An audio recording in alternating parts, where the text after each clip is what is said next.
예, 오늘 본문에 있는 말씀을 보시면 예수님께서 우리 사람을 이해하신 것처럼 저와 여러분들이 또 누구라도 사람을 이해한다는 것은 너무나도 중요한 일입니다. 사람을 어떤 존재로 이해하는가, 사람을 어떻게 이해하는가 하는 것은 사실 우리 삶의 모든 것을 결정한다 해도 전혀 틀린 말이 아닙니다. 그래서 사람을 어떻게 이해하느냐에 따라서 모든 것이 달라집니다. 교육도 달라지는 것이고 또 정치도 달라지는 것이고 문화, 예술 모든 영역에 있어서 달라지는 것은 사람을 어떤 존재로 인식하느냐에 따라 다른 것입니다. 제가 한번 오늘 초등학교 아이들이 교육용으로 읽고 있는 책을 제가 한 권 가져왔는데 화면을 한번 보여주시면 이 책이 우리 초등학교 아이들이 이제 읽는 교양 도서입니다. 루소가 들려주는 교육 이야기 이런 책입니다. 그래서 초등학교 아이들이 이런 책을 읽고 이제 배우는 겁니다. 근데 무서운 것은 아이들이 이제 어쨌든 읽어야 될 책이고 또 소개해주는 책들이기 때문에 이런 책을 읽게 되어지지만 사실은 아마 여러분들도 이 루소라는 인물을 한 번 정도는 그 이름을 들어보셨을 겁니다. 우리 18세기 사람인데,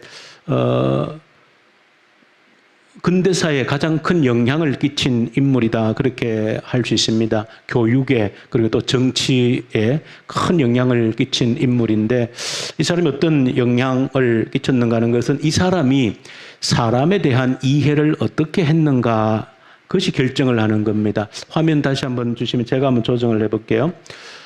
이 루소가 들려주는 교육 이야기 했는데, 여기서는 안 넘어가네?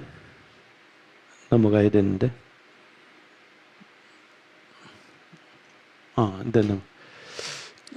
글자가 너무 잘 안 보이죠? 한번 읽어볼까요? 시작. 이건 너무 작은데. 교육의 목적은 화면 때문에 인간을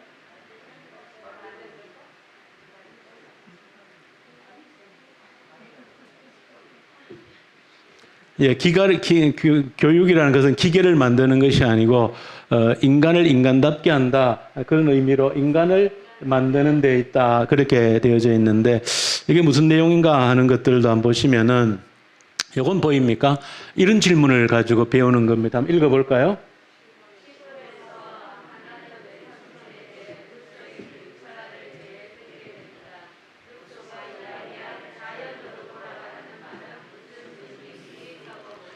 예, 루소 하면은 여러분들도 학교 다녔을 때 한 번쯤은 들어보았을 겁니다. 제일 유명한 말이 뭡니까? 어디로 돌아가라? 자연으로 돌아가라 이런 말을 했습니다. 무심코 우리도 기억하고 있는 말인데 이 말 속에 그야말로 참 아주 평범하고 별로 특별한 것 같지 않는 이런 말이지만 이 속에 그야말로 무서운 내용이 들어있는 것이고 반성경적인 내용이 이 말 속에 그대로 함축되어져 있는데 아이들이 그대로 어릴 때 이런 교육을 받는다는 겁니다. 그래서 루소가 가장 유명한 말로 자연으로 돌아가라 이런 말을 했다는 것이죠. 그래서 아마 그 책이나 이런 것을 읽고 이거 어떤 말일까 그런 것들을 이제 아마 할 터인데 자연스럽게 배우는 것 가운데서 그 속에 완전히 이제 반성경적인 또 비기독교적인 그런 내용이 이런 말 속에 그대로 담겨져 있다는 겁니다. 이 말이 왜 반성경적인 그런 의미를 담고 있는가 하면 이 루소라는 사람이 그 사람에 대한 이해를 잘못했기 때문입니다. 사람에 대한 이해가 삐뚤어지면 모든 것이 잘못되어진다는 겁니다. 그러니까 별 아무런 영향력이 없는 사람이 어떤 생각을 하면 별 의미가 없을 수 있지만 루소 같은 사람은 교육에 그리고 어떤 정치 사상에 지대한 영향을 미친 사람입니다. 그로 인하여서 그의 말 한마디는 무서운 결과를 가져오는 것이죠. 다음 그 질문을 한 번 더 보시면 이런 질문 조금 요건 그리 보이나 좀 읽어볼까 시작.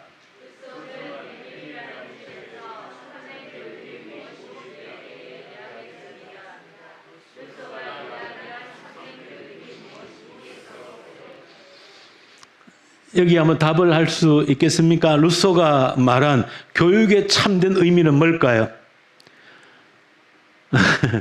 그래서 아마 우리 이제 청년 대학생 가운데 교육학을 배우는 분들이나 교직에서 아마 공부를 하신 분들은 아마 교육을 배우면 반드시 에밀 루소가 지은 교육에 가장 큰 영향을 미쳤던 에밀이라는 한 책을 반드시 한 필독서 정도로 읽게 아마 되어질 겁니다.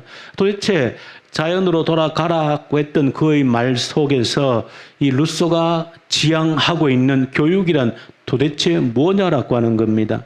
조금 우리가 여러분들이 한번 들어본 말로 소개를 하면 루소가 믿었던 또 루소가 이해했던 인간이라고 하는 것은 성선설이라는 겁니다. 기본적으로 얘기하면 성선설. 성선설이 뭡니까? 인간의 본성은 본래 뭐하다? 착하다는 겁니다. 아무런 악이 없다는 겁니다. 근데 인간이 잘못되어지는 것은 뭐 때문이라는 겁니까? 잘못된 환경 때문이라는 겁니다.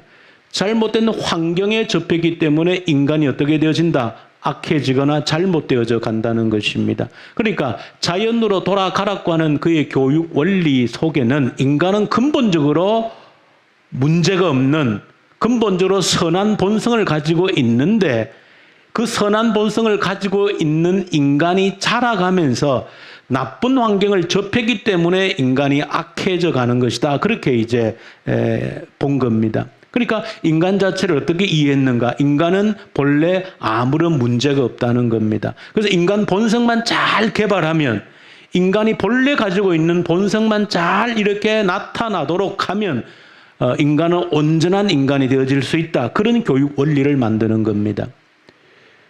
그러니까 인간 자체가 아무런 문제가 없다라고 이제 생각을 하고 모든 것들을 이제 교육 원리를 만들어가는 것이고 여기에 기초해서 뭐까지 만들어가는 겁니까? 이제 정치 사상까지도 만들어가게 되어지는 겁니다. 인간은 온전하다. 인간은 별 문제가 없다. 이것이 전제가 되어지면 어떤 정치 사상이 만들어질 수 있겠습니까? 인간만 잘 이렇게 본성을 개발하면 이 세상에 무엇을 만들 수 있다? 지상낙원까지도 만들 수 있다라고 하는 정치 원리가 나오는 겁니다. 그래서 이 루소의 정치, 어떤 철학, 어떤 사상이 기초가 되어져서 뭐가 있다 만들어질까요? 칼 막스에 의해서 공산주의라고 하는 정치 이론이 만들어지게 되어지는 겁니다. 근본적으로 뭐가 인간에 대해서 이해를 루소처럼 했기 때문에 그런 무서운 공산주의 정치 체제라고 하는 것이 만들어진다는 겁니다. 그것은 바로 인간을 갖다가 별 문제 없는 아무런 문제가 없는 그 본성이 온전하다라고 인간을 이해했다는 겁니다. 그러니까 인간이 별 문제가 없기 때문에 인간의 본성만 잘 살리면 얼마든지 이 세상을 모두가 평등하게 잘 사는 지상낙원으로 인간을 만들 수 있다. 그렇게 본 것이죠. 그래서 인간을 어떻게 이해하느냐에 따라서 그만큼 차이가 난다는 겁니다. 그렇기 때문에 우리 아이들도 아무것도 모르고 이렇게 이런 책들을 통해서 인간에 대한 것을 배우는 겁니다. 그걸 배우다 보면은 결국은 자신도 모르게 나중에 가면은 성경과는 전혀 맞지 않는 인간에 대한 이해를 가지게 되어지는 겁니다. 제가 몇 가지 좀 제가 표를 한번 정리를 해봤는데, 화면이, 제 얼굴 화면을 지워버리면 되겠네요. 그러니까 사람을 갖다가 이해하는 것은 두 가지가 가능한 겁니다. 사람을 어떤 존재로? 루소가 본 것처럼 완전한 자로 보는 겁니다. 본성에 아무런 문제가 없다는 겁니다. 그렇게 인간을 이해하는 축이 있는 겁니다. 두 번째는 성경이 인간을 이해하는 관점입니다. 뭘까요? 불완전하다는 겁니다. 이 불완전하다는 것을 성경적인 용어로 바꾸면 뭡니까? 죄인이라는 말이 그 말에 타락한 존재라는 겁니다.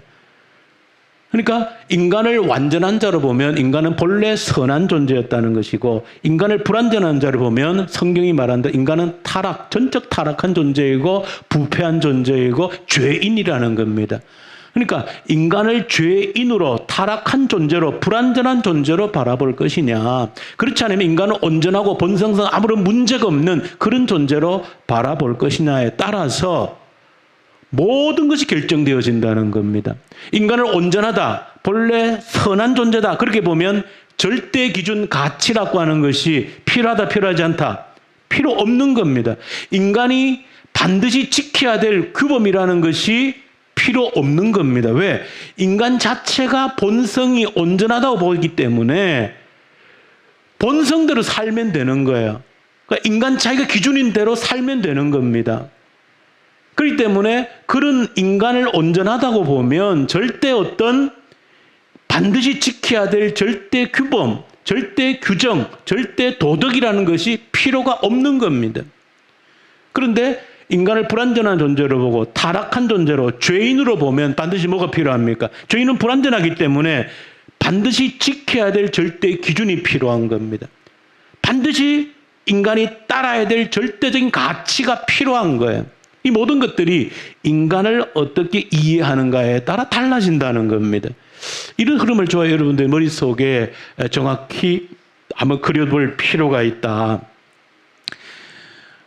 이것은 그냥 여러분들 좀 복잡하니까 한번 그냥 보시고 참고사항으로 보시면 되는데, 결국은 사람을 완전한 존재로 이해하는가, 불완전한 존재로 이해하는가에 따라서 그런 철학자들이 쭉 있는 겁니다. 루소도 있고, 볼테도 있고, 칼마르스도 이런 사람들은 인간을 온전하다라고 전제를 하는 겁니다. 그리고 거기에 따라서 모든 철학적인 사상들을, 정치적인 사상들을, 그 다음에 교육적인 이론들을 다 만들어내는 겁니다. 인간은 온전하다는 겁니다. 문제가 없다는 겁니다. 그러니까 거기에 대해 어떻게 됩니까? 모든 인간 중심의 모든 것들을 인간이 기준이 되어져 버리는 거예요. 그 절대 기준이 없으니까 인간이 기준이 되어져 버린다는 겁니다. 그런데 인간을 불완전한 존재로 이해하는 사람들이 있습니다. 몇 사람 그냥 여러분 들어본 이름도 있을 터이고 처음 보신 있을 터인데, 저런 분들은 인간을 성경이 말씀하고 있는 것처럼 불완전한 존재로 인간을 이해하는 것이죠. 그렇게 될 때 인간이 불완전하기 때문에 뭐가 필요한, 절대 가치가 필요하다는 겁니다. 절대 기준이 필요한 겁니다. 그러니까 성경은 어떤 의미를 우리에게 주는 겁니까? 우리가 어떤 취사 선택의 문제가 아니고, 성경이라고 하는 것은 사람이 기록한 것이 아니고 하나님이 성경을 기록했다라고 믿는다라고 하는 말의 의미는 뭔가 하면, 성경은 내의 필요에 의해서 기록되어진 것이 아니고 하나님이 주신 거라는 겁니다. 하나님이 주신 것이라는 것의 의미가 뭡니까? 인간은 절대로 순종해야 될 기준이 된다는 의미에서 하나님이 주셨다는 의미가 담겨져 있는 겁니다. 그러니까 인간을 불완전한 존재로, 죄인으로, 타락한 존재로 인식할 때 하나님의 절대 기준, 하나님이 주시는 기준이 필요하다는 것을 여러분들이 알게 되어진다. 여기서 모든 것들이 갈라지는 겁니다. 모든 정치 이념도 생겨나는 것이고, 모든 예술, 문화 이런 모든 것들도 인간을 어떻게 이해하냐에 따라 결정이 되어지는 겁니다. 그렇기 때문에 저와 여러분들이 세상을 볼 때에, 어떤 여러분들 하나의 어떤 영화를 볼 때도 감독이 인간을 어떻게 이해하고 이 영화를 만들었는가 들여다볼 수 있는 겁니다. 흔히 지금의 어떤 세상의 시대 사조를 어떤 사조라고 그랬습니까? 포스트 모더니즘이다. 그런 말을 하는 것도 다른 데 있지 않습니까? 인간에 대한 이해를 어떻게 하느냐? 포스트 모더니즘이라고 하는 거는 절대 가치를 부정하는 겁니다. 그러니까 인간은 그 자체로서 온전하다라고 기준을 잡는 겁니다. 그런데 어떤 까지 나오는가 하면, 지금의 우리가 전에 반대 서명을 하고 동성애 문제, 학생 인권 조례 이런 모든 문제의 뿌리는 어디에 있다? 인간을 그 자체로 온전한 존재로 보는 겁니다. 그러니까 어떤 사람이 나는 동성애가 좋아 라고 주장하면 그 사람이 좋다고 했기 때문에 그 사람이 좋다고 옳다고 한 것을 그대로 인정해 줘야 된다는 겁니다. 왜? 사람이 기준이기 때문에, 사람을 온전하다 보기 때문에 그 사람의 생각, 그 사람이 동성애를 좋은 것이라고, 나는 동성애가 좋아 라고 하면 그걸 인정해 줘야 된다는 거예요. 요즘은 뭐까지 나옵니까? 동성애 정도가 아니고 남자이면서도 나는 여자야 라고 주장하면 그것까지도 인정해 줘야 된다는 거예요. 기준이 없는 거예요.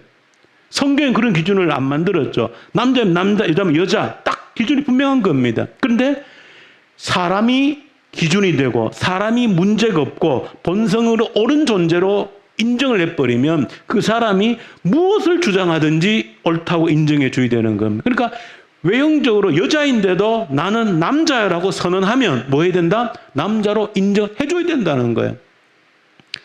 그러니까 지금 미국에서 어때까지 간 겁니까?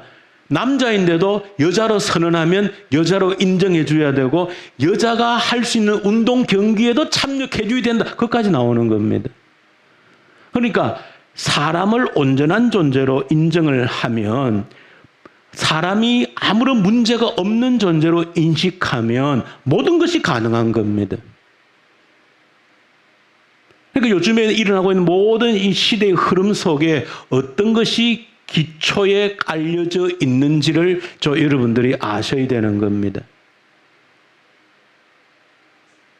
그런 것들을 알면 이 세상을 결국은 하나님을 반대해서 반성경적으로 어떻게 흘러가고 있는지라고 하는 것들도 가장 기본적으로 인간을 어떻게 이해하느냐에 따라서 달라진다 하는 것을 알 수 있는 거죠. 여기 또 가다가 이제 마지막으로 오늘 성경 본문 말씀으로 오면 예수님께서 인간을 어떻게 이해했는가를 정확하게 보여주고 있는 겁니다. 인간을 예수님이 어떻게 이해했느냐? 인간을 예수님은 불완전하다는 것을 절대적으로 예수님은 정확하게 파악하신 겁니다.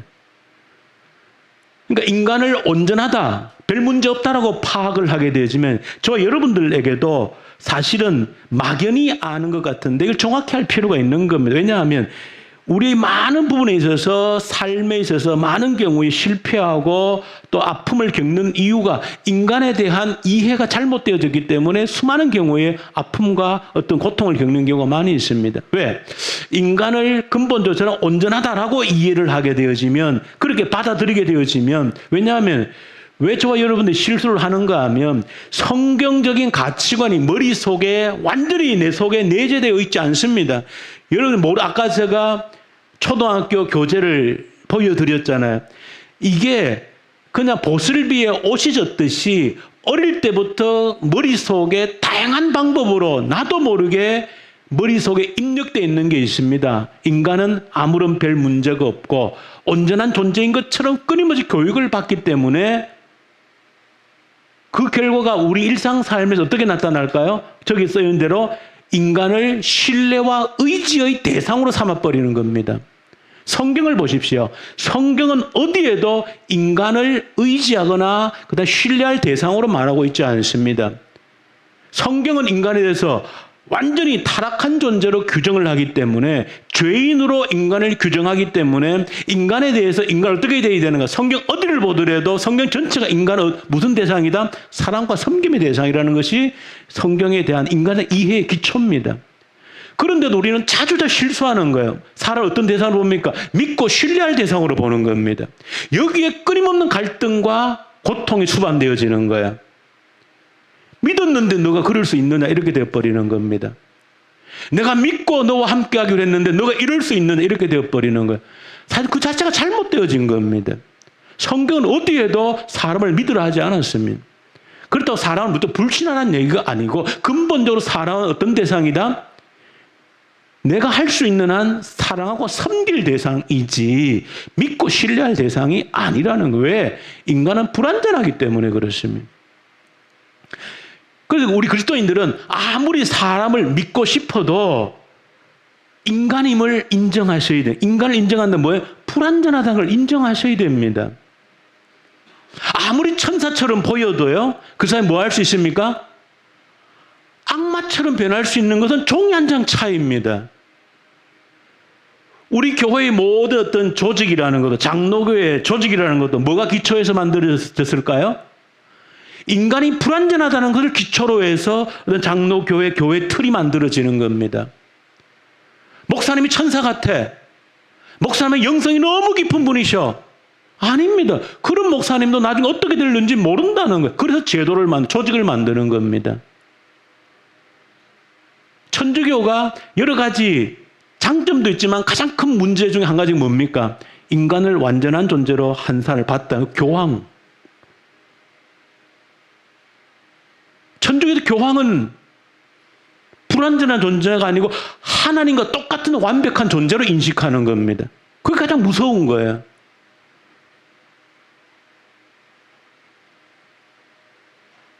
인간이 인간이 아닌 것이죠. 교황은 인간이 아닌 거예요. 왜? 완벽한 신과 같은 권위를 가지고 실수가 없는 거예요. 그가 하는 말은 곧 하나님의 말입니다. 그게 가장 무서운 것이죠. 가장 잘못된 것이죠. 그러니까 우리가 인간을 어떻게 이해하는가에 따라서 우리의 삶이 모든 것이 달라지는 겁니다. 그러니까 우리는 사람에 대한 이해를 할 때 근본적으로 불완전하다, 온전하지 않다는 겁니다. 아무리 온전해 보여도 온전하지 않을 수 있습니다. 언제 어떻게 변할는지 모릅니다. 그러니까 성경에 기초한 인간관이 확실하면 인간은 죄인이가, 인간은 불완전하다, 언제 어떻게 변할는지 모른다, 그런 존재가 인간이다. 그 인간에 대해 철저하게 깨달아야 되는 겁니다. 그 인간에 대한 철저한 이해가 있으면 누구를 만나더라도 가족 구성원이라 할지라도 사람인 이상 나의 섬김과 사랑의 대상일 뿐이지 내가 믿고 신뢰할 대상은 아닌 겁니다. 믿었다는 것 때문에 상처로 돌아오는 겁니다. 고통으로 돌아오는 겁니다. 그 모든 것들이 인간을 어떻게 이해하느냐에 따라서 그렇게 달라진다는 거예요. 예수님이 그 사실을 정확히 보여주고 있는 겁니다. 예수님이 예루살렘에서 많은 기적을 행했고 그로 인해서 많은 사람들이 예수님을 따라다니고 마치 무슨 슈퍼스타인 것처럼 따라다니는 그런 일들이 있었는데 예수님이 오늘 본문에 뭐라 그럽니까? 예수님은 사람에게 자신을 의탁하지 아니했다, 그렇게 표현을 하고 있는 겁니다. 그 이유는 예수님은 사람 속에 뭐가 들어있는지를 아셨기 때문이다, 그렇게 말하고 있는 겁니다. 여러분들이 정말로 이 예수님의 사람에 대한 이해를 정확히 알고 있어야 됩니다. 사람은 사람이다. 사람은 내가 할 수 있는 한 사랑과 섬김의 대상이지 내가 믿고 신뢰할 대상이 아니라는 것이죠. 내가 믿고 신뢰해야 될 분 오직 한 분 예수 그리스도밖에 없다는 겁니다. 그 사실을 잊어버리고 망각해버리면 내게 돌아오는 것은 온갖 상처와 고통밖에 없다는 겁니다. 흔히 하는 말대로 믿음만큼 고통과 상처가 크게 돌아오는 겁니다. 믿음만큼. 그래서 여러분들이 사람을 어떻게 이해하는 것이 이처럼 중요한 것이구나. 한 사람이 다른 사람, 모든 사람을 어떻게 이해하는가라고 하는 것이 모든 삶의 행동을 결정해버리는 겁니다. 사람을 제대로 이해하면 모든 사람들을 내가 할 수 있는 한 사랑과 섬김의 대상으로. 그러나 이 사람을 잘못 이해하게 되어지면 그런 사람이 특별히 영향력이 있는 사람이 되면 될수록 온 세상을 파괴적으로 만드는 겁니다. 그 역사가 증명하는 겁니다. 이런 루소 같은 사람들이 인간을 그렇게 이해함으로 말미암아서 무서운 정치 사상이 만들어지고 공산주의라고 하는 정치 체제가 만들어지고 그로 인해서 지난 100년 동안 얼마나 많은 사람들이 죽고 고통의 대가를 지불했는가라고 하는 것은 그 모든 첫 단추가 인간을 어떻게 이해했는가, 거기에 달려있는 겁니다. 그렇죠? 여러분들이 오늘 예수님의 인간 이해를 배우고 사실은 이런 내용들은 저는 우리가 예수를 믿으면서 저는 한두 번 들어서는 우리 머릿속이 안 바뀝니다. 정말 안 바뀌어요. 그래서 듣고 또 듣고 완전히 머릿속에서 사람에 대한 사람은 온전하지 않다. 불완전한 존재다. 타락한 존재다. 철저하게 타락한 존재다. 100% 부패한 존재다. 이게 성경이 진단하는 인간론의 가장 기본입니다. 이 사실을 잊어버리기 때문에 우리가 늘 아픔을 겪고 분쟁을 겪고 갈등을 겪고 이런 원인이 되어진다는 것을 여러분들이 꼭 기억하고 인간에 대한 정확한 이해가 여러분들이 어떻게 살아야 되는지에 대한 방향을 정확하게 보여줄 수 있는 그런 길이 되기를 간절히 소망합니다. 우리 주님 아버지 감사합니다. 인간에 대해서 잘못 이해함으로 우리에게 온갖 상처와 고통이 몰려온다는 사실을 정확하게 깨달아 알 수 있는 저희들 되게 하여 주옵소서. 예수님 이름으로 기도 올려드립니다. 아멘. 하늘에 계신 우리 아버지, 아버지의 이름을 거룩하게 하시며 아버지의 나라가 오게 하시며 아버지의 뜻이 하늘에서와 같이 땅에서도 이루어지게 하소서. 오늘 우리에게 일용할 양식을 주시고 우리가 우리에게 잘못한 사람을 용서하여 준 것 같이 우리 죄를 용서하여 주시고 우리를 시험에 빠지지 않게 하시고 악에서 구하소서. 나라와 권능과 영광이 영원히 아버지의 것입니다. 아멘.